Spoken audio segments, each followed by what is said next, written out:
اب ان کی ناشکری کا ذکر ہے، لیکن اس سے پہلے عرض کروں کہ تمام انبیاء علیہم الصلوۃ والسلام کی شان بہت بلند و بالا ہے، لیکن سید الانبیاء صلی اللہ علیہ وآلہ وسلم تو تمام نبیوں کے سردار ہیں۔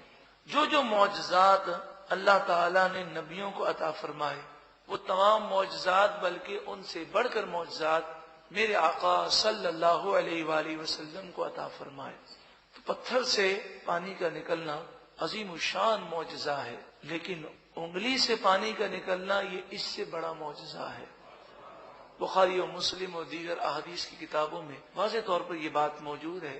غزوہ تبوک کے موقع پر نبی کریم صلی اللہ علیہ وآلہ وسلم اور اس کے علاوہ صلح حدیبیہ کے موقع پر جبکہ صحابہ کرام کی تعداد 1400 یا 1500 تھی، اس کے علاوہ کئی اور مقامات پر نبی کریم صلی اللہ علیہ وآلہ وسلم نے اپنا دست مبارک پانی کے برتن میں رکھا اور آپ کی 5 انگلیوں سے پانی کی نہریں جاری ہو گئیں۔ حضرت جابر سے کسی نے پوچھا کہ آپ لوگوں کی تعداد کتنی تھی؟ تو حضرت جابر نے صلح حدیبیہ کے موقع پر جو تعداد تھی اس کا ذکر کیا اور فرمایا ہماری تعداد تو صرف 1500 تھی، مگر پانی اس قدر کثرت سے تھا، اگر 1,00,000 بھی ہوتے تو یہ پانی کافی تھا۔ اگر آپ ایسے کئی واقعات اور حضور کی شان اور اللہ تعالیٰ نے حضور کو جو مقام دیا اس کی تفصیل پڑھنا چاہیں تو حضرت علامہ مولانا شفیع اوکاڑوی رحمت اللہ تعالی علیہ کی کتاب ذکر جمیل کا مطالعہ فرمائیے۔ ذکر جمیل ارشاد فرمایا وَإِذْ، اور یاد کرو جب، قل تم، اے بنی اسرائیل تم نے کہا، یا موسیٰ، اے موسیٰ، لن نصبر، ہرگز ہم صبر نہیں کر سکیں گے، علی طعام واحد، ایک کھانے پر ہم صبر نہیں کر سکتے، یعنی انہوں نے کہا کہ من و سلوہ کھا کھا کر ہم تھک گئے ہیں۔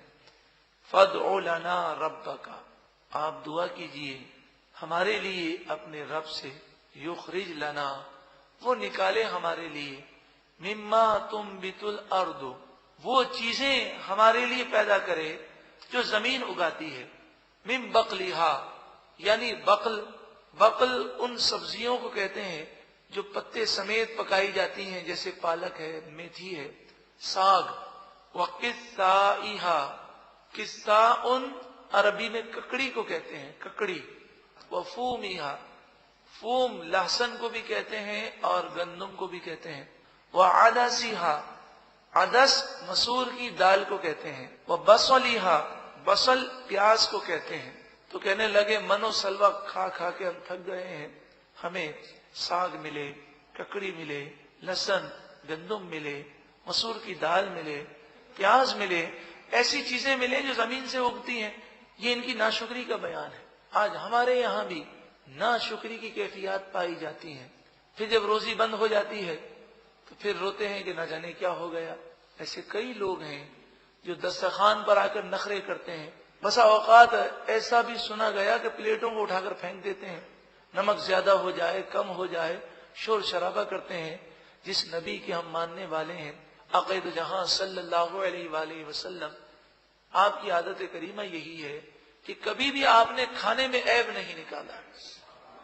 کھانے کا جی چاہتا تو کھا لیتے، نہ چاہتا تو نہ کھاتے، لیکن آپ نے کبھی کھانے میں عیب نہیں نکالا۔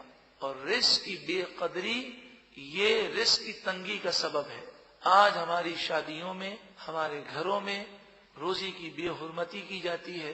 ہم اپنے گھروں میں ہی دیکھ لیں، ہم پلیٹ میں کتنا کھانا چھوڑ دیتے ہیں۔ پلیٹ اچھی طرح صاف کون کرتا ہے؟ دسترخوان پر کتنے دانے گر جاتے ہیں، کون ان دانوں کو چن کر اٹھا کر کھا لیتا ہے؟ حدیث پاک میں آتا ہے، حضرت عائشہ صدیقہ رضی اللہ تعالی عنہا سے نبی کریم صلی اللہ علیہ وآلہ وسلم نے فرمایا کسی سے زمین پر روٹی کا ٹکڑا گر گیا تھا، تو نبی کریم صلی اللہ علیہ وآلہ وسلم نے زمین سے اٹھایا اور فرمایا اے عائشہ، یہ روٹی جب کسی قوم سے چلی جاتی ہے تو واپس نہیں آتی، اس کی تعظیم کرنے کا حکم دیا گیا۔ کیا ہم اس کا خیال کرتے ہیں؟ تو جنہیں روزی اللہ تعالیٰ نے دی ہے یا جو تنگ دستی میں ہے، انہیں چاہیے کہ وہ رزق کی بے قدری نہ کریں، خصوصاً دعوتوں میں اتنا کھانا لیں جتنا آپ کھا سکیں، پورا کریں، ضائع خود نہ کریں، لوگوں کو بھی سمجھائیں، اللہ تعالی ہمیں عمل کی توفیق عطا فرمائے۔ تو انہوں نے رزق کی بے قدری کی، من و سلوہ کی بے قدری کی، کہنے لگے یہ تو ہم کھا کھا کے تھک گئے ہیں، اب تو ہمیں یہ چیزیں چاہیے۔ فرمایا قال، موسیٰ علیہ السلام نے فرمایا اتستبدلون الذی هو ادنا بالذی هو خیر۔ لیکن دو لفظ ہیں، ادنا خیر۔ آپ نے فرمایا جو سب سے بہتر ہے، خیر ہے، آسمانی رزق، من و سلوہ کا رزق، اس کو چھوڑ کر تم ادنا مانگ رہے ہو، بڑے نادان لوگ ہو۔ اہبطوا مصرا، اتر جاؤ کسی شہر میں۔ اور یہ پہلے ذکر ہو چکا، جب انہوں نے ایسا کیا تو اللہ تعالی نے ان کی سرکشی پر بھی رحم فرمایا، نعمت فرمائی۔ یہ اس کا کرم ہے کہ شہر کے کافر بھاگ گئے اور انہیں وہ شہر مل گیا۔ فَإِنَّ لَكُمْ مَا سَأَلْتُمْ، تو بے شک تمہارے لیے اس شہر میں وہ کچھ ہے جو تم نے مانگا ہے۔ لیکن شہر میں جو گئے انہوں نے وہاں بھی نافرمانی کی۔ وَضُرِبَتْ عَلَيْهِمُ الذِّلَّةُ، وہ قوم جو پوری دنیا میں سپر پاور تھی، وہ قوم جس میں سب سے زیادہ نبی مبعوث کیے گئے، وہ قوم جس نے سینکڑوں سال تک دنیا پر حکومتیں کی ہیں، لیکن جب اس نے اللہ کی نافرمانی کی اللہ تعالیٰ نے ان سے مقام و مرتبے کو لے لیا اور وہ ذلیل و رسوا ہو گئے۔ وَضُرِبَتْ عَلَيْهِمُ الذِّلَّةُ، ان پر ڈال دی گئی ذلت، والمسکنہ، اور غربت، تنگ دستی، ناداری۔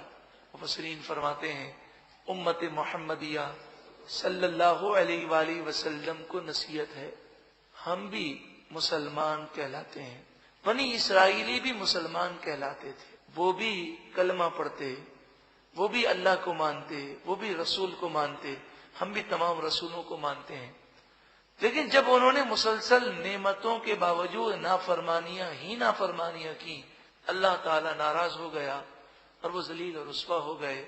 مسلمانوں کا عروج دیکھیں، مسلمان 313 تھے بدر کے مقام پر، چاروں طرف پوری دنیا میں کافر تھے، عروج ملتا رہا، یہاں تک کہ مسلمان پوری دنیا کی دنیاوی اعتبار سے سپر پاور بن گئے، مگر پھر گناہوں میں پڑ گئے اور گناہوں میں پڑتے رہے۔ آخرکار وہ وقت آیا کہ آج ہم اتنے سارے ہونے کے باوجود ذلیل اور رسوا ہیں، پریشانیاں ہیں، دشمن حاوی ہوتا جا رہا ہے۔ قرآن و حدیث سے وابستہ ہوں گے تو انشاءاللہ پھر کھویا ہوا وقار نصیب ہو جائے گا۔ وباءوا، اور وہ مستحق ہو گئے، بغضب من اللہ، اللہ کے غضب کے مستحق ہو گئے، یعنی اللہ تعالیٰ نے غضب فرمایا ان کے کرتوتوں کی وجہ سے۔ ذالک بانہم کانوا یکفرون بآیات اللہ، یہ اس وجہ سے کہ وہ اللہ کی آیتوں کا انکار کیا کرتے تھے۔ وَيَقْتُلُونَ النَّبِيِّينَ بِغَيْرِ الْحَقِّ، اور ناحق انبیاء کو شہید کیا کرتے تھے۔ یہ قوم اتنی سرکش ہو گئی کہ نیکی کی کوئی دعوت دیتا تو اسے وہ مارنے کے لیے کھڑے ہو جاتے، یہاں تک کہ انبیاء نے جب انہیں راہ ہدایت کی بات کہی تو انہوں نے انبیاء کو شہید کیا۔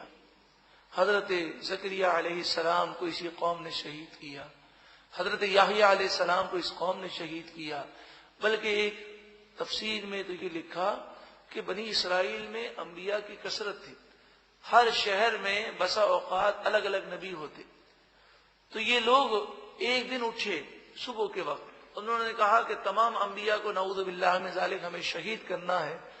روایت میں آتا ہے، تفسیر میں مفسر فرماتے ہیں کہ انہوں نے ایک دن میں 43 انبیاء کو شہید کر دیا، اور پھر مبلغین کھڑے ہوئے، انہوں نے انہیں سمجھایا کہ تم نے کیا کیا، تو 120 تقریباً مبلغین کو شام کو انہوں نے شہید کر دیا۔ یہ نہ خود اچھا عمل کرتے تھے اور نہ ہی کوئی اچھی بات کی دعوت دے تو اسے پسند کرتے تھے۔ ذالک بما عصوا، یہ ذلت و رسوائی اس وجہ سے ہے کہ انہوں نے عصوا نافرمانی کی، وکانوا یعتدون، اور وہ حد سے بڑا کرتے تھے۔